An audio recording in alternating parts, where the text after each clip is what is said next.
Tuhan adalah Bapakku. Ku berdoa surga terbuka,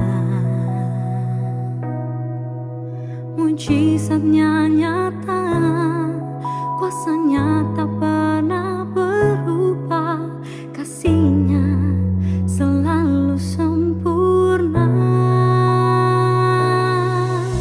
Tuhan adalah Bapakku. Ku berseru, Tuhan dengarku. Dialah penolongku, Dialah penyelamatku. Ku berserah dan percaya. Aku ditolong Tuhan, aku dipulihkannya. Tak ada yang tak mungkin bagi Dia. Aku ditolong Tuhan, aku disembuhkannya. Tiada yang mustahil bagi Dia.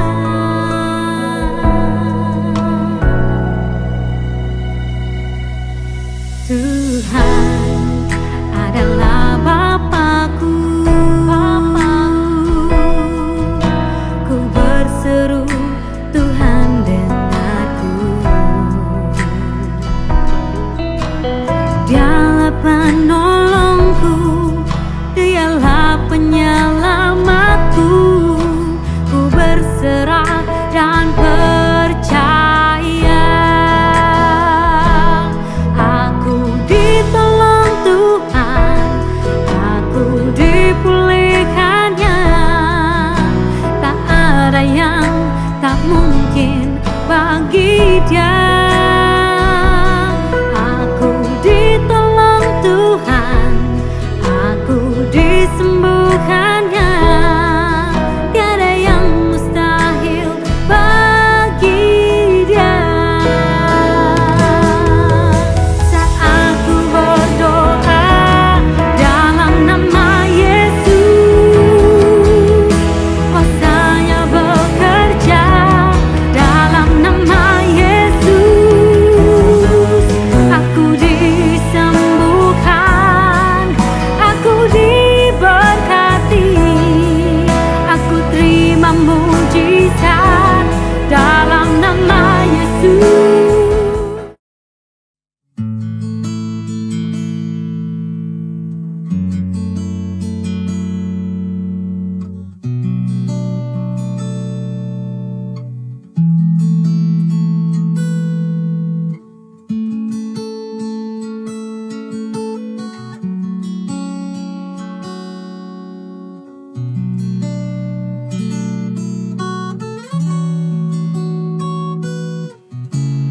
Sungguh Tuhanlah jawaban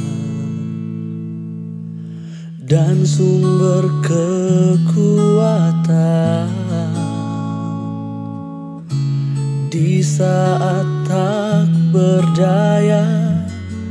Dia yang memegang tanganku. Sungguh Tuhanlah menara dan kubu pertahanan di saat jiwaku berseru. Dia jadi pembelaku.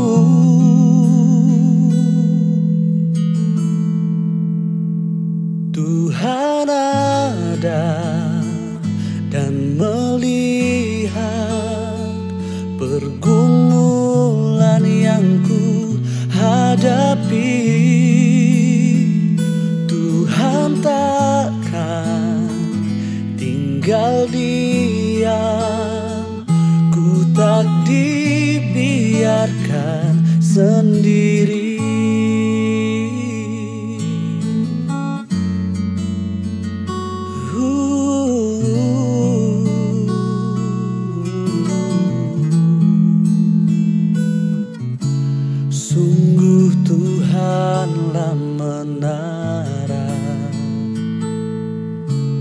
dan gubuk pertahanan.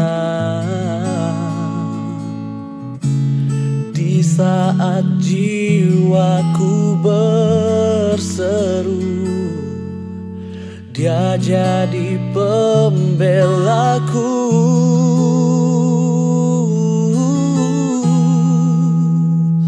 Tuhan ada dan melihat pergumulan yang ku hadapi. Tuhan takkan tinggal diam, ku tak dibiarkan sendiri.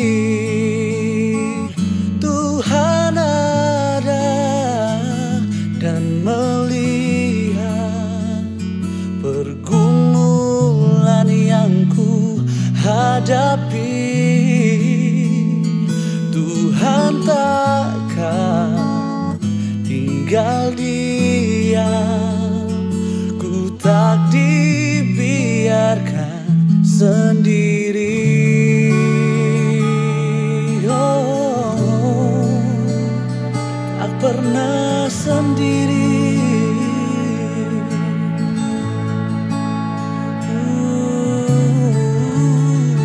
Engkau ada dan melihat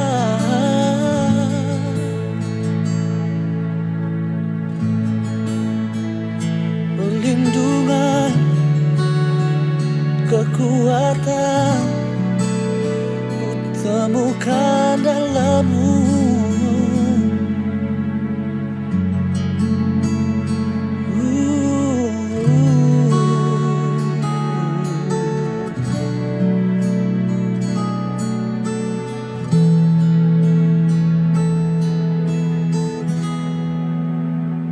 Tuhan ada dan melihat pergumulan yang ku hadapi. Tuhan takkan tinggal diam, ku tak dibiarkan sendiri.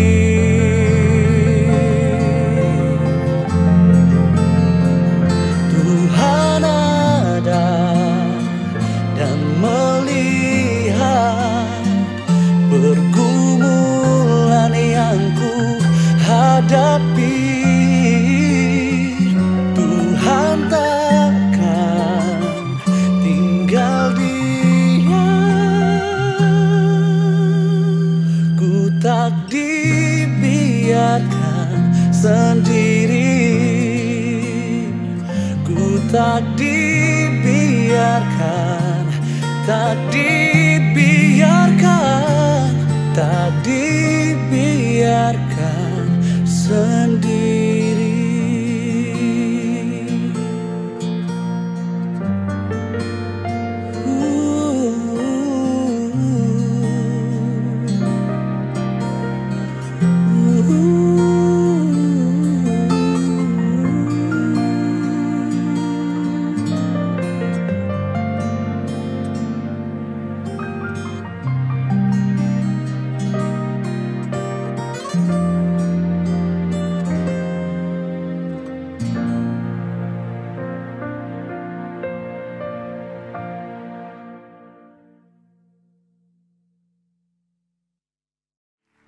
Shalom Bapak Ibu Saudara-saudari sekalian, Shalom.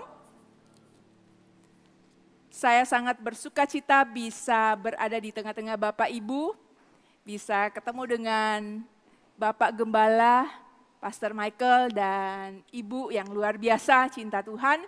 Dan juga saya mau menyapa semua jemaat GSJS di tempat ini yang mengikuti kebaktian di sini dan mengikuti kebaktian via live streaming. Di mana saja kita berada, kita harus senantiasa bersyukur. Amin. Dan kita harus menjadi orang-orang yang terus dekat dengan Tuhan. Ketika saya berdoa, Tuhan, hari ini kami semua akan belajar apa Tuhan? Apa firman yang Engkau sampaikan kepada kami yang harus kami ikuti dan pelajari Tuhan. Ternyata yang hadir hari ini dan juga yang mengikuti via live streaming, ada orang-orang yang ingin segera bertemu dengan Bapa. Ada yang ingin segera mati. Ada yang minta mati. Takut bunuh diri, tapi banyak ternyata yang minta mati. Ada cuma segelintir orang yang berpikir untuk bunuh diri, tapi lebih banyak kepengennya cepat mati. Enggak semua memang, tapi ada banyak. Ketika saya berdoa, saya tanya Tuhan, kenapa bisa seperti itu? Ternyata di hari-hari ini, oleh karena banyak kesulitan hidup, maka banyak anak-anak Tuhan ingin mati karena mereka berada di titik terendah. Jadi khotbah saya di jam 12 ini, saya akan berbicara tentang di titik terendah atau berada di titik terendah. Jadi buat Bapak Ibu yang sedang berada di titik terendah, ataupun Bapak Ibu yang nantinya suatu saat akan berada di titik terendah, sudah dipersiapkan hari ini. Amin. Karena manusia itu enggak selamanya berada di atas terus. Ada kalanya kita berada di bawah. Ada kalanya Tuhan izinkan kita melewati lembah kekelaman. Tapi yang pasti tetap ada Tuhan. Amin. Jadi bagi yang sedang berada di titik terendah dan orang-orang yang nantinya akan mengalami titik terendah, maka firman ini buat Bapak Ibu, buat kita semua. Amin. Kita harus tahu kebenaran tentang berada di titik terendah. Kebenaran yang pertama, saat kita berada di titik terendah, kita sudah berada di titik di mana kita nggak bisa turun lagi. Titik terendah dalam kehidupan manusia bukan hanya satu, ada beberapa kali di dalam setiap fase hidup. Kebenaran yang pertama yang harus kita tahu adalah saat kita berada di titik terendah, sudah nggak bisa turun lagi. Ketika kita merasa ini sudah akhirnya, sudah nggak bisa turun lagi. Yang bisa kita lakukan adalah naik. Saat kita naik, kita menjumpai Tuhan, kita minta tolong sama Tuhan. Di atas ada Tuhan. Jadi karena kita nggak bisa turun ke bawah lagi, kita bisa naik ke atas dan di atas itu ada Tuhan. Oleh karena itu, Bapak Ibu semua yang sedang mengalami di titik terendah, maka yang harus dilakukan adalah mengerti. Ketika di titik terendah nggak bisa turun, maka hanya bisa naik. Yang kedua, kebenaran tentang titik terendah adalah titik terendah bukanlah tempat untuk menyerah. Amin. Tapi tempat untuk kita berserah kepada Tuhan dan tempat untuk kita berubah di dalam hati kita dan tempat di mana kita berusaha. Amin. Titik terendah bukan tempat untuk menyerah, tapi tempat untuk berserah, berubah, dan berusaha. Amin. Saya punya seorang papa yang luar biasa. Saya punya papa mama yang luar biasa, yang sangat mengasihi kami anak-anaknya. Saya mau cerita ini supaya kita memiliki gambaran bahwa di titik terendah kita dapat mengerjakan sesuatu, kita dapat melakukan sesuatu yang terbaik. Papa saya pernah cerita kepada saya. Suatu saat adik saya pulang dari Jakarta dalam keadaan terluka dan sakit. Adik saya karena sakit tidur di tempat tidur. Nah, papa yang lihat adik saya yang lagi sakit, beliau merasa hancur hati. Saya tahu itu adalah salah satu titik terendah dari papa saya. Kenapa? Karena beliau harus lihat adik saya dalam keadaan sakit dan gak bisa tolong. Dan beliau juga belum menjadi orang yang lahir baru. Oleh karena itu, di tengah-tengah keadaan adik saya lagi sakit, yang beliau bisa lakukan adalah ambil minyak, pakaikan minyak di adik saya. Dan beliau berpikir apa yang harus dilakukan, siapa yang bisa tolong. Akhirnya papa saya mendoakan adik saya dengan doa yang beliau bisa. Beliau cerita kepada saya, Papa doa Bapak kami. Dalam hati saya ketika mendengarkan itu, saya pikir, oh itu doa yang tepat. Kalau nggak tahu harus berdoa seperti apa, doa kesembuhan seperti apa, maka lakukan yang bisa. Papa saya lakukan yang beliau bisa, yaitu doa Bapa kami dengan tulus mendoakan adik saya yang sakit. Dan doa beliau dijawab, adik saya dipulihkan dan sehat. Oleh karena hati seorang papa nggak tega. Kalau kita sebagai orang tua, lihat anak kita sakit, maka pikiran pertama adalah, kalau bapak ibu yang baik ya, papa mama yang baik, biar saja aku yang sakit, saya yang sakit, supaya anak saya tidak menderita. Dibandingkan dengan orang tua yang sakit, orang tua selalu merasa kalau ada pilihan anak atau orang tua yang sakit, orang tua akan menerima rasa sakit. Karena melihat anak tidak berdaya, nggak bisa bantu apa-apa, itu lebih menyakitkan. Itu lebih membawa orang tua di titik terendah saat nggak bisa buat apa-apa. Nah, papa saya adalah orang tua yang luar biasa, tapi masih manusia. Dengan keterbatasan, tapi beliau ingin supaya adik saya itu sembuh. Dan apa yang beliau bisa, beliau lakukan. Kasih minyak, doakan, itu yang beliau lakukan. Karena saat itu beliau berada di salah satu titik terendah. Tapi nggak mau menyerah. Beliau pikir harus lakukan sesuatu. Siapa yang bisa tolong? Tuhan. Harus berdoa nih. Yang keluar doa Bapa kami. Sesuai dengan ajaran Tuhan Yesus itu tepat. Dan yang ketiga. Ketika kita berhadapan dengan titik terendah. Kita harus tahu. Kita harus menjadi orang-orang yang percaya kepada Tuhan. Kenapa? Di saat kita berada di titik terendah, ada Tuhan bersama-sama dengan kita. Amin. Kenyataan berada di titik terendah adalah Tuhan ada bersama-sama dengan kita di titik terendah. Amin. Jadi pemazmur katakan di dalam Mazmur pasal 23 ayat 4. Dikatakan, sekalipun aku berjalan dalam lembah kekelaman, aku tidak takut sebab engkau besertaku. Gadamu dan tongkatmu itulah yang menghibur aku. Pemazmur katakan. Jadi di titik terendah, Bapak Ibu kita semua tidak berada seorang diri, ada Tuhan. Jadi jangan takut. Amin. Sekalipun gelap, tetap ada Tuhan. Sekalipun kita nggak lihat apa-apa, sekalipun kita gentar, tapi ketika kita di titik terendah, ingat ada Tuhan, ada pribadi yang bersama-sama dengan kita. Amin semuanya. Mari kita buka bersama di kitab Matius pasal 8. Matius pasal 8 ayat 1 sampai 3. Kita mau lihat ada satu pribadi yang berada di titik terendah. Matius 8 ayat 1 sampai dengan ayat yang ketiga. Yesus menyembuhkan seorang yang sakit kusta. Ayat 1. Setelah Yesus turun dari bukit, orang banyak berbondong-bondong mengikuti dia. Maka datanglah seorang yang sakit kusta kepadanya, lalu sujud menyembah dia dan berkata, Tuan, jika Tuan mau, Tuan dapat mentahirkan aku. Ayat 3. Lalu Yesus mengulurkan tangannya, menjamah orang itu dan berkata, aku mau, jadilah engkau tahir. Seketika itu juga tahirlah orang itu daripada kustanya. Amin. Yang kita baca tadi adalah Yesus menyembuhkan seorang yang sakit kusta. Nah, Tuhan Yesus itu sangat terkenal pada masa hidupnya. Ketika Tuhan Yesus sedang khotbah di bukit, orang banyak mendengar khotbah Tuhan Yesus. Karena Tuhan Yesus kalau khotbah sangat praktis. Dan mereka mudah menangkap dan mengerti apa yang Tuhan Yesus ajarkan.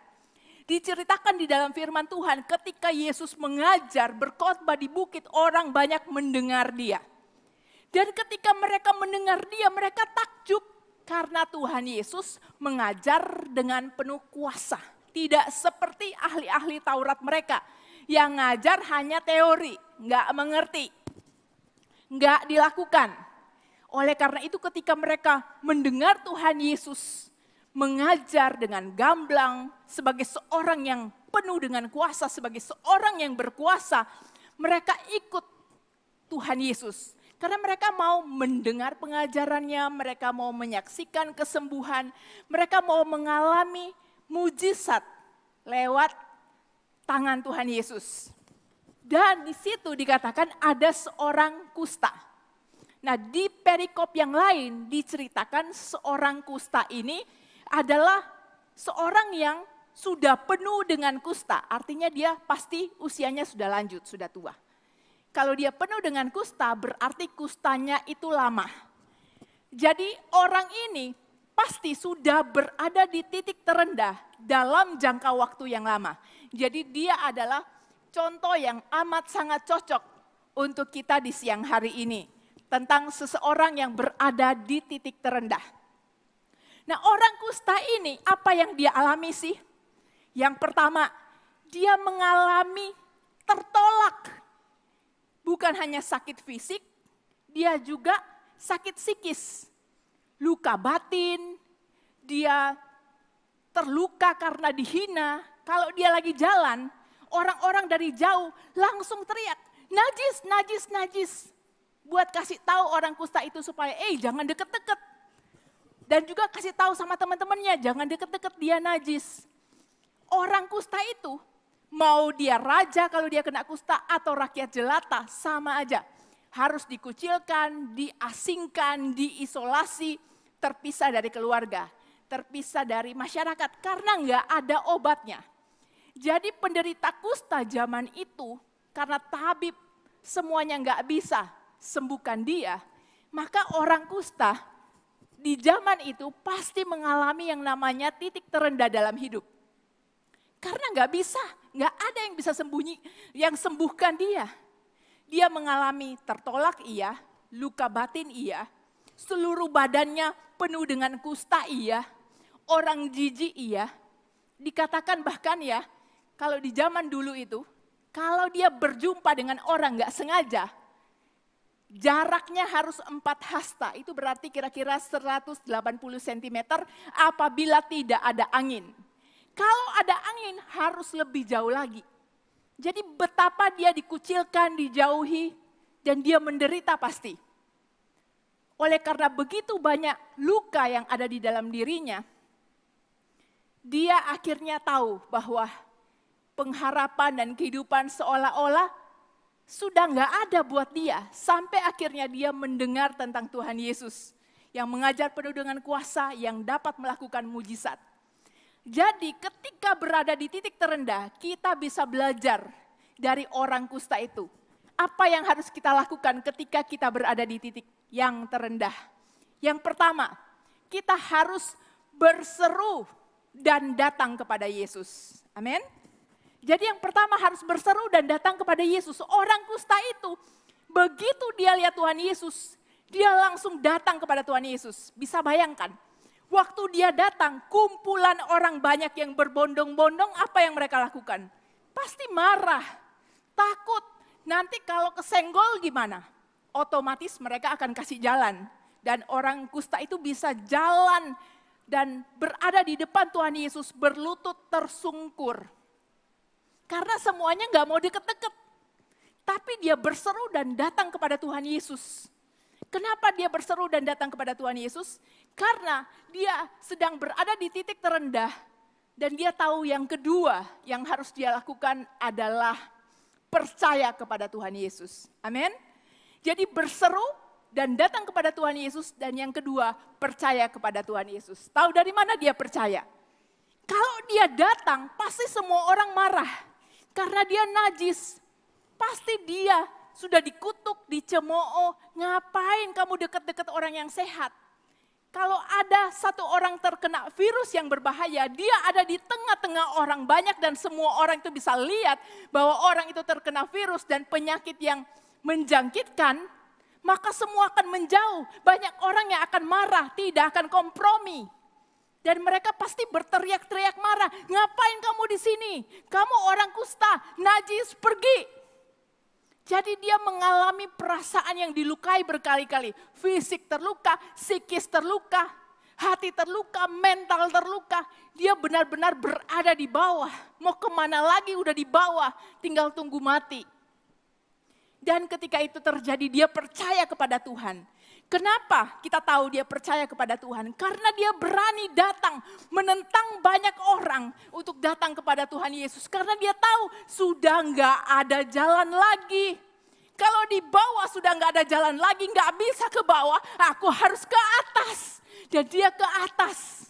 Dia lihat Tuhan Yesus, dia percaya kepada Tuhan Yesus. Ketika dia tersungkur, dia ngomong apa sama Tuhan Yesus?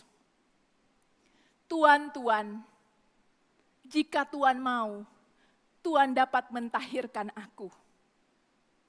Tuhan, Tuhan, jika Tuhan mau, Tuhan dapat menyembuhkan, memurnikan aku. Dan Tuhan Yesus melihat dia. Ketika dia bilang Tuhan, Tuhan, jika Tuhan mau, Tuhan dapat mentahirkan aku. Itu dia menyerahkan segala kuasa keilahian kepada Tuhan Yesus. Dan terserah Tuhan mau sembuhkan atau enggak. Tapi dia berserah. Karena hatinya terpaut pada Tuhan.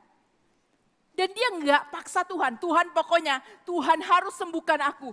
Tuhan pokoknya, aku sudah datang nih. Sudah tentang seluruh orang-orang yang ada. Tuhan wajib menyembuhkan aku. Enggak datang marah-marah, enggak. Dia sangat sopan. Jika Tuhan mau, Tuhan dapat mentahirkan aku.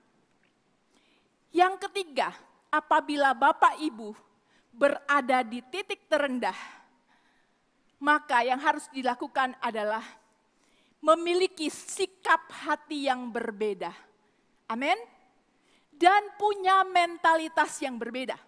Harus punya sikap hati yang berbeda. Banyak orang yang datang kepada Tuhan di titik terendah, tapi sikap hatinya enggak berubah.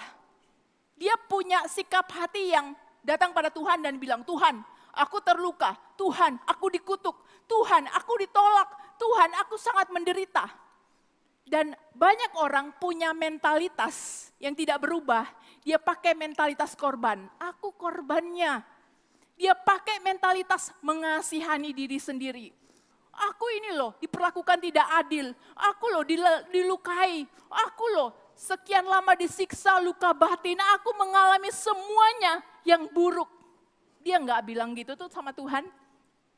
Orang kusta itu nggak datang pada Tuhan dan bilang semua kesialan, keburukan yang terjadi dalam hidupnya. Dia nggak bilang begitu. Dia datang kepada Tuhan dan dia bilang, Tuhan, jika Tuhan mau, Tuhan dapat mentahirkan aku. Dia ngomong dengan sopan tapi Tuhan tahu. Itu hati yang mencari Tuhan terlebih dahulu, bukan mencari tangannya Tuhan. Dan ketika Tuhan mendengar itu, Tuhan Yesus berkata, aku mau.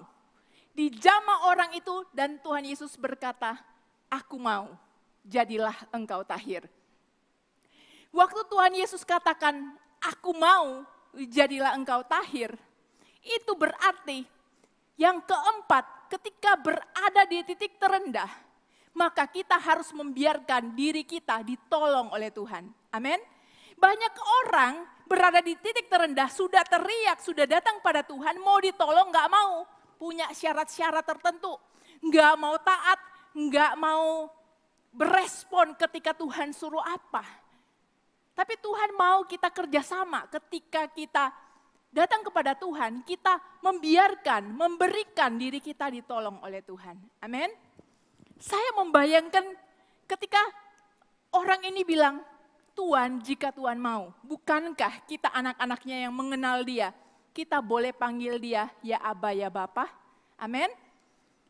Jadi orang kusta ini seolah-olah sedang berkata kepada Tuhan, Bapa, Aba, Papa, jika Papa mau, Papa dapat menyembuhkan aku. Karena dia adalah anak Tuhan. Bapak Ibu bayangkan tadi saya cerita, Papa saya tidak tega melihat adik saya sakit.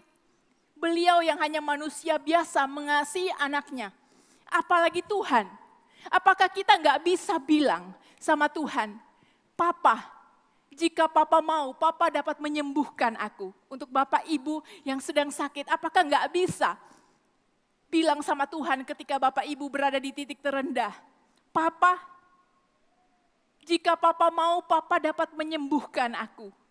Papa, jika Papa mau, Papa dapat memulihkan aku. Papa, jika Papa mau, Papa dapat menarik aku dari titik terendah ini, naik. Papa, jika Papa mau, Papa dapat mengangkat aku dari lubang yang dalam ini. Papa, jika Papa mau, Papa dapat memulihkan aku. Papa, jika Papa mau, Papa dapat membantu aku. Masakan kita nggak bisa bilang sama seperti orang kusta ini. Dia datang kepada Tuhan tanpa pengertian, tapi dia punya hati. Dan Tuhan Yesus tahu bahwa anak ini adalah anak Allah. Dia adalah anak Allah, salah satu dari anak Tuhan. Oleh karena penebusan Tuhan Yesus, orang kusta ini pun menjadi anak Tuhan. Tuhan, dia panggil Tuhan karena dia nggak tahu.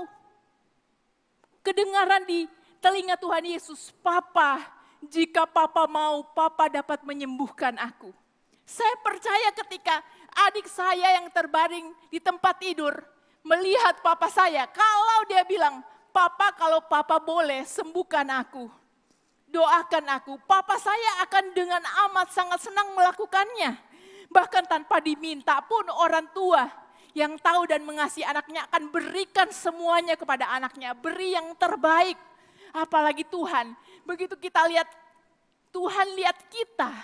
Dan kita bilang sama Tuhan, Tuhan aku sedang berada di titik terendah, mari angkat aku. Tuhan aku sedang berada dalam kehancuran, mari angkat aku. Amin. Jadi buat Bapak dan Ibu yang sedang berada di titik terendah, ingat titik terendah bukan tempat untuk menyerah. Amin. Harus berserah, harus berubah, harus berusaha karena ada Tuhan. Dan Tuhan sangat amat menyayangi kita. Amin. Saya tahu orang kusta ini pasti dia dalam keadaan tertolak dan menderita. Yang paling menderita adalah diasingkan. Nggak bisa kumpul dengan keluarganya, nggak bisa berkumpul dengan masyarakat. Saya mengalami titik-titik terendah dalam hidup sejak saya masih kecil. Saya ingat sekali, sedikit saja yang bisa saya rasakan dari orang kusta itu ketika saya masih playgroup selama 2 tahun. Oleh karena seluruh tangan dan kaki saya penuh dengan luka-luka, penuh dengan nanah oleh karena alergi. Dulu kalau ada nyamuk yang gigit saya pasti garuk. Teman-teman kecil saya di sekolah lihat saya dengan pandangan jijik. Nggak ada orang yang mau berteman. Ketika ke kantin istirahat, saya harus makan kue yang saya bawa dari rumah seorang diri di dalam kelas. Saya telat ngomong karena saya nggak ngomong dengan siapa-siapa. Saya nggak tahu bagaimana caranya berkomunikasi. Super garis keras, kaku. Karena nggak pernah berinteraksi dengan orang. Karena waktu masih kecil, saat itu selama 2 tahun dikucilkan. Anak-anak kecil mereka merasa jijik. Itu anak kecil kan jujur. Penuh dengan luka tangan dan kakinya. Oleh karena saya pasti garuk ketika ada nyamuk yang gigit. Belum lagi saya batuk-batuk. Jadi nggak ada yang mau berteman. Ketika istirahat saya makan sendiri, bubaran sekolah saya makan sendiri. Yang paling parah, selama 2 tahun anak kecil, papa mama saya nggak tahu karena mereka ada di luar pulau. Saya dititipin dari satu tante ke tante yang lain supaya dekat dokter. Dari satu kota ke kota yang lain supaya dekat dokter. Dan yang paling parah, saya berada di sebuah kelas selama 2 tahun, kelas untuk playgroup. Semuanya duduk di kursi, tapi saya duduknya di lantai. Tidak ada satu orang pun yang berbelas kasihan, bahkan guru sekalipun. Saya ada di lantai sementara semua murid duduk di atas kursi. Kenapa? Karena anak ini sangat menjijikan, kulitnya penuh dengan luka. Sebelum akhirnya Tuhan dalam sekejap mata menyembuhkan secara total. Jadi saya semasa kecil tahu apa artinya berada di titik terendah. Mau kerendah yang mana lagi, tidak ada yang mau berteman. Pulang rumah ke tempat bibi saya, tante saya. makan dengan piring yang terpisah, minum dengan gelas yang terpisah, langsung tidur sendiri, lakukan semuanya sendiri, terpisah dari yang lain. Jadi saya tahu ketika orang kusta itu bertahun-tahun lamanya di hadapan Tuhan, seharusnya dia bisa paksa, Tuhan sembuhkan aku. Dia bilang, kalau Tuhan mau, Tuhan dapat sembuhkan aku. Saya punya orang tua, papa mama, papa dengan hati yang besar. Saya nggak pernah minta apapun pada beliau, selalu dipenuhi. Belum ngomong selalu dipenuhi. Jadi saya bisa merasakan dan melihat kasih Bapa lewat orang tua saya. Dan ketika saya baca itu seperti jeritan orang kusta itu.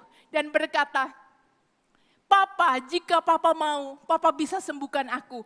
Papa, jika Papa mau, Papa dapat mentahirkan aku. Papa, jika Papa mau, Papa dapat menarik aku dari tempat yang paling rendah. Papa, gak ada yang tolong aku. Mungkin Bapak Ibu berkata, saudara-saudaraku gak ada yang mau lihat aku. Mereka gak peduli, mereka memperlakukan tidak adil. Tidak ada yang menerima Bapak Ibu. Mungkin Bapak Ibu berada di kondisi di mana orang-orang gak mau terima, gak mau lihat. Orang-orang berlaku tidak adil. Mungkin Bapak Ibu kesulitan di dalam bisnis. Mungkin Bapak Ibu kesulitan di dalam keluarga. Ada titik terendah yang berbeda-beda satu dengan yang lain. Mungkin ada orang-orang muda yang berkata, Papa mamaku gak peduli dengan aku. Mungkin ada orang-orang muda yang berkata, aku gak punya teman, aku gak punya masa depan. Selama Bapak Ibu dan Saudara masih hidup, ada Tuhan, Dia sanggup mengangkat kita. Amin. Amin, kasih kemuliaan bagi Tuhan. Ketika kita berada di titik terendah, apa yang harus kita lakukan? Selanjutnya, ketika kita membiarkan diri kita ditolong oleh Tuhan, kita harus fokus kepada apa yang Tuhan berikan. Amin. Fokus kepada apa yang kita miliki, bukan fokus kepada apa yang tidak kita miliki. Atau apa yang Tuhan belum berikan.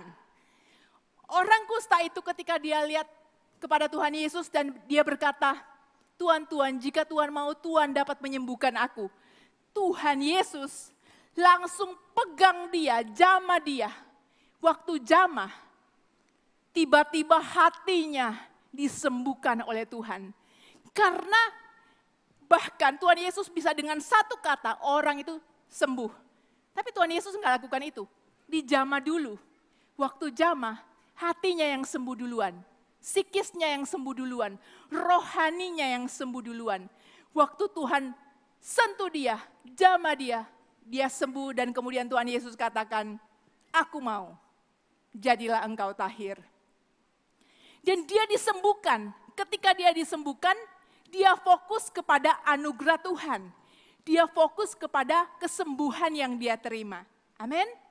Jadi Bapak Ibu, jangan berada di titik terendah oleh karena cengeng. Oleh karena merenungkan, kenapa ya aku sial terus, kenapa ya aku gagal terus. Kita nggak boleh punya mentalitas cengeng, mentalitas korban, mentalitas mengasihani diri sendiri. Amin.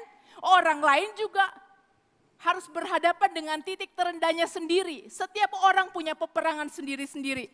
Oleh karena itu kita dipanggil Tuhan untuk menjadi orang-orang yang kuat di dalam Tuhan. Amin. Oleh karena itu saya mau bilang ada harapan apabila Bapak Ibu sedang berada di titik terendah. Karena ada Tuhan yang amat sangat menyayangi kita. Amin. Kasih kemuliaan yang paling meriah buat Tuhan Yesus.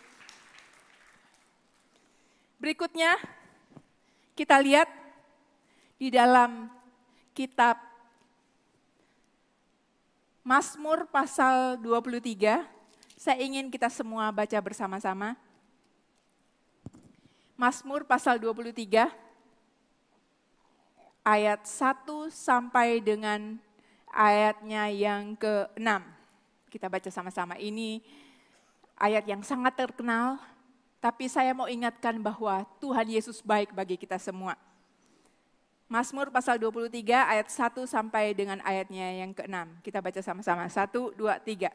Tuhan gembalaku yang baik, Mazmur Daud. Tuhan adalah gembalaku, takkan kekurangan aku. Ia membaringkan aku di padang yang berumput hijau. Ia membimbing aku ke air yang tenang. Ia menyegarkan jiwaku. Ia menuntun aku di jalan yang benar oleh karena namanya. Sekalipun aku berjalan dalam lembah kekelaman, aku tidak takut bahaya, sebab Engkau besertaku. Gadamu dan tongkatmu itulah yang menghibur aku. Engkau menyediakan hidangan bagiku di hadapan lawanku. Engkau mengurapi kepalaku dengan minyak. Pialaku penuh melimpah. Kebajikan dan kemurahan belaka akan mengikuti aku seumur hidupku. Dan aku akan diam dalam rumah Tuhan sepanjang masa. Amin. Mari kita berdoa. Saya mau mendoakan Bapak Ibu yang saya tahu hari-hari ini sedang kesulitan. Hari-hari ini sedang berada di titik terendah. Saya undang para pemain musik. Tuhan Yesus, Engkau melihat kami semua dan Engkau melihat hati kami Tuhan. Kami tahu bahwa Engkau sangat sayang dengan kami Tuhan. Hari ini kami datang kepadamu, lihat hati kami Tuhan. Kami tahu Engkau peduli dengan kehidupan kami. Dan saat ini Engkau melihat apa yang terjadi dalam kehidupan anak-anak-Mu Tuhan. Mari buka hati kita di hadapan Tuhan. Biar Tuhan menyembuhkan setiap orang yang mengalami hati yang terluka. Biar Tuhan yang membereskan setiap orang yang sedang berada di titik yang terendah. Dan setiap Bapak Ibu yang hadir di tempat ini dan sedang mengalami dan berada di titik terendah, angkat tangan kananmu di tempat. Sementara semua tutup mata, kalau Bapak Ibu sedang berada di titik terendah, angkat dua tanganmu di tempat. Hari ini biar Tuhan memulihkan, Dia peduli, Dia Bapa yang peduli. Dia lebih lagi ingin memulihkan setiap anak-anaknya. Bapak Ibu yang mengangkat tangan, berdiri di tempat Anda, berdiri di dekat kursi Anda, supaya saya bisa melihat dan mendoakan Bapak Ibu. Cukup berdiri di kursi saja. Berdoa untuk setiap anak-anak-Mu yang telah mengangkat tangan, yang telah berdiri Tuhan. Saat ini, biar Engkau menjamah setiap hati anak-anak-Mu. Biar anak-anak-Mu yang terluka Tuhan Engkau pulihkan dalam nama Yesus. Berikan semangat yang baru, hati yang baru Tuhan.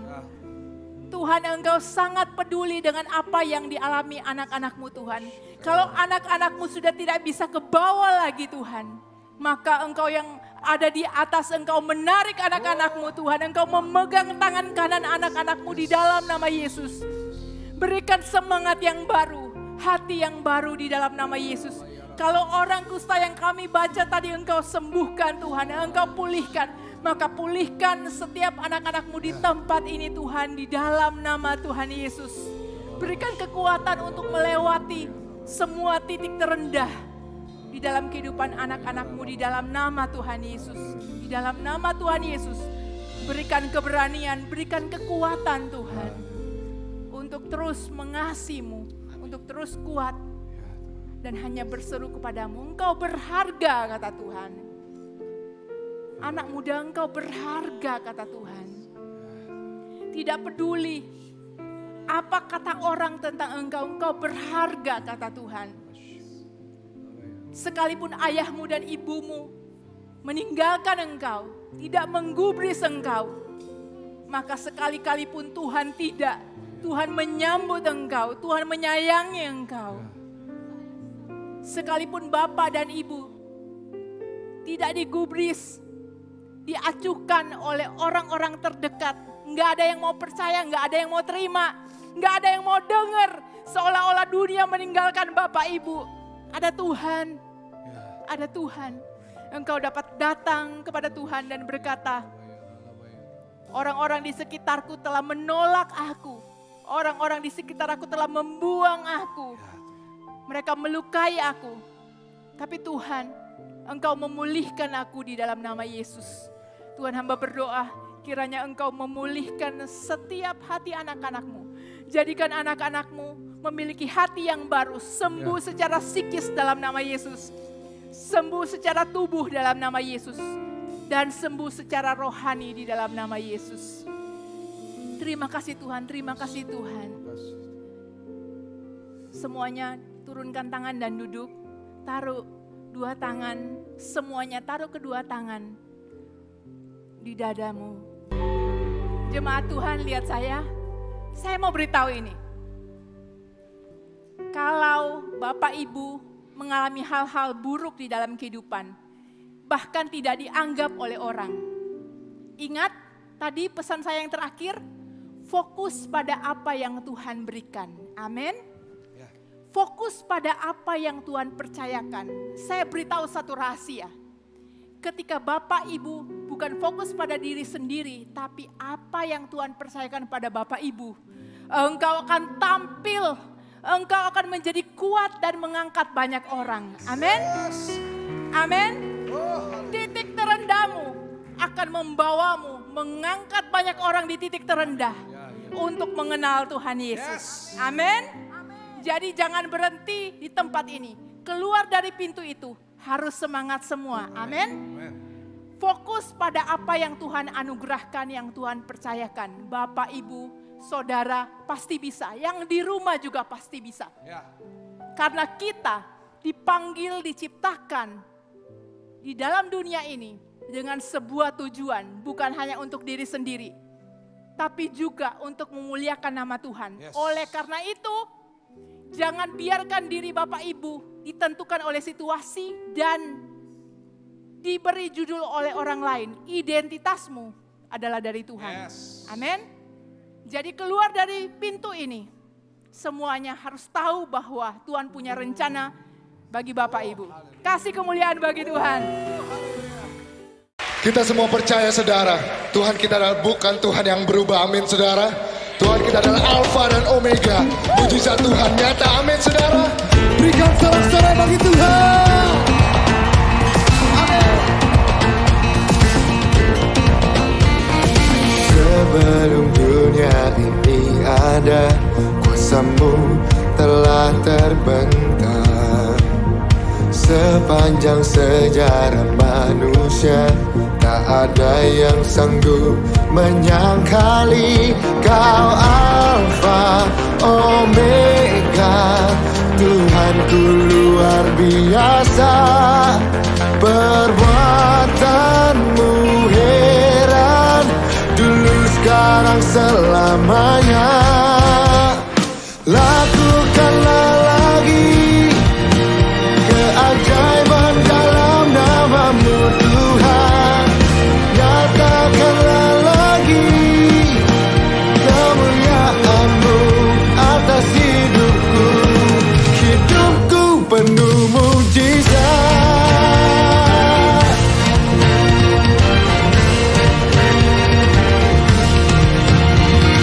Sebelum dunia ini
keajaiban dalam nama-Mu Tuhan. Nyatakanlah lagi, nyatakanlah lagi. Lakukanlah lagi, lakukanlah lagi. Keajaiban dalam nama-Mu Tuhan. Nyatakanlah lagi kemuliaan-Mu atas hidupku. Hidupku penuh mujizat.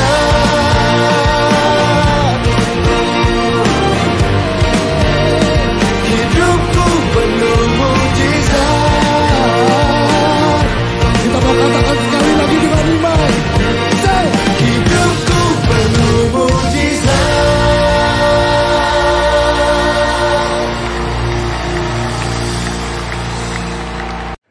Sekarang, terima kasih karunia dan damai sejahtera Tuhan Yesus Kristus, dan kasih Allah Bapa kita, serta persekutuan Roh Kudus menyertai setiap kita, sekarang, seterusnya, dan selamanya.